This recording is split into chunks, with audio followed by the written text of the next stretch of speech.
Hey everyone, today on What Does It Look Like? We are on week 3 of our For the Life of the World Letters to the Exile series.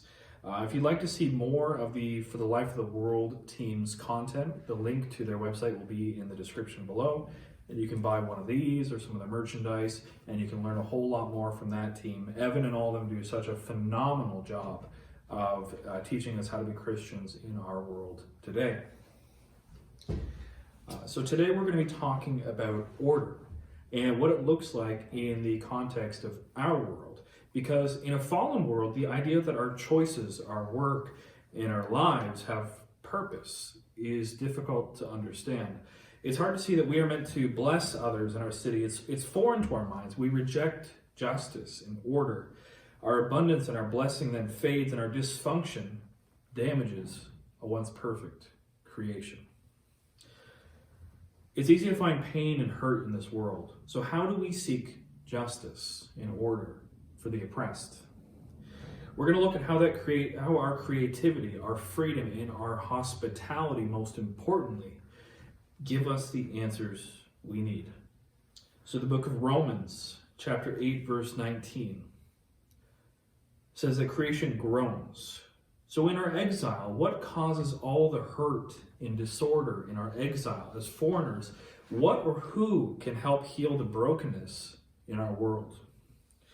When we try to fix the breakdown of God's perfect order with ill-fitting or wrong decisions, it's so obvious that creativity suffers and wanes. In God's economy of all things, how does creativity, freedom, and justice work together toward flourishing and restoration?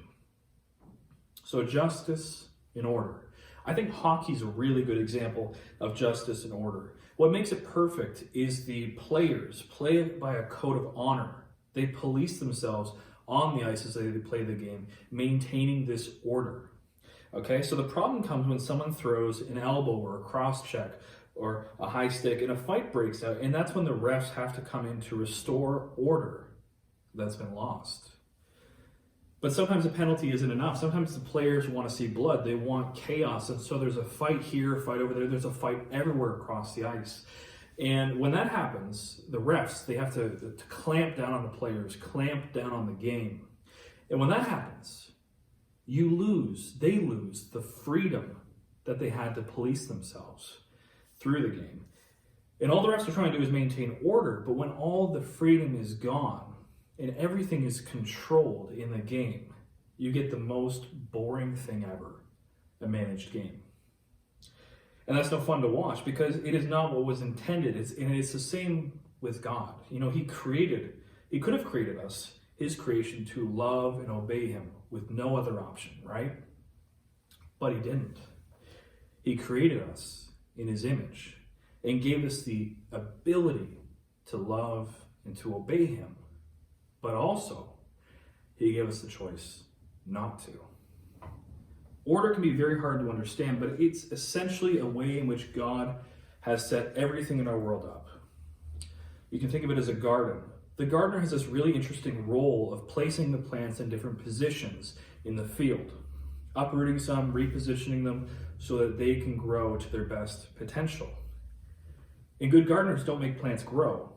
They cultivate the conditions for which growth can happen so that each plant can realize its full potential in its God-given nature. And the gardeners remove barriers that inhibit these plants from growing. They try to maintain and not manufacture order. So how does this work with people, with our societies? Well, just as a tree is part of God's creation, right? Part of order. So is art, so is business, so is family, so is education, our government. These are all parts of creation itself. And just as we can think about God in the terms of the right way to order those systems for human beings. So what causes breakdowns among humans? What causes breakdowns in our society where we see all the issues? Well, sometimes it's because we're irresponsible. We don't care about the creation and the order that God has given. And when we're addressing order, we have to look at the spheres of life. You remember from a few weeks back, I was talking about how our lives have all these different spheres of influence. We have our work, we have our family, we have our pleasure, we have art, government, all that. So there are all these spheres in the grand picture of our lives.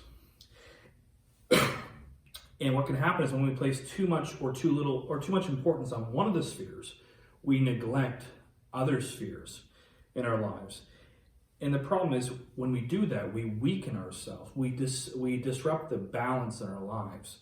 So if that's true, so if all these spaces in society need to harmonize together, that being something that contributes to the flourishing, and if that's true, why don't we see more of that? Why don't we see more balance? Why do we keep seeing hurting people in our world? There's one thing that really matters in this conversation of order in hospitality and flourishing, but it requires us to have hospitality. And hospitality is a sphere of life that is very overlooked and often misconstrued.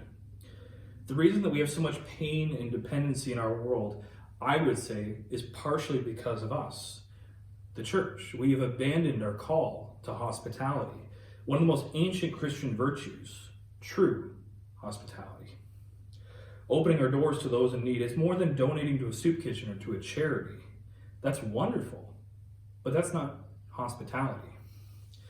Biblical hospitality is seeing a need and giving to it, regardless of the risk. We think of the Good Samaritan in Luke 10:25, where it says, "And behold, a lawyer stood up to put him to the test, saying, 'Teacher, what shall I do to inherit eternal life?' And he said to him, 'What is written in the law? How do you read it?' And he answered, 'You shall love the Lord your God with all your heart, and with all your soul, with all your strength, with all your mind, and your neighbor as yourself.' And he said to him, 'You have answered correctly. Do this, and you shall live.' But he, desiring to justify himself, justify his wrong actions, said to Jesus, 'And who is my neighbor?' And Jesus replied, 'A man was going down from Jerusalem to Jericho, and he fell among robbers who stripped him and beat him and left, leaving him half dead. Now by chance a priest was going down that road, and when he saw him, he passed by on the other side. So likewise, a Levite, when he came to the place and saw him, passed by on the other side. But a Samaritan, as he journeyed, came to where he was, and when he saw him, he had compassion. He went to him and bound up his wounds, pouring on oil and wine. And then he set him on his own animal and brought him to an inn and took care of him. And the next day he took out 2 denarii and gave them to the innkeeper, saying, 'Take care of him, and whatever more you have to spend, I will repay you when I come back.' Which of these 3 do you think proved to be a neighbor to the man who fell among the robbers?" He said, "The one who showed him mercy." And Jesus said to him, "You go and do likewise." You see, God has called us to be his witness here on this earth, to display him to the world. And the way we can do that is to love like he loves. And the best way we can do that is by being truly hospitable, to serve this humanity. The problem we have is the way we do our charity and the way we think of people. We approach people like we're going to give dignity to them, like they are less valuable than ourselves, and that we are raising them up from their current situation, like we're helping them. But hospitality is about affirming the dignity, the value that they already have. You were to say to them, "I honor you, I love you, you can stay under my roof, wear my clothing, eat my food, you are safe here, I love you." Love and hospitality are the platform that makes justice and order available. And this is what Jesus taught.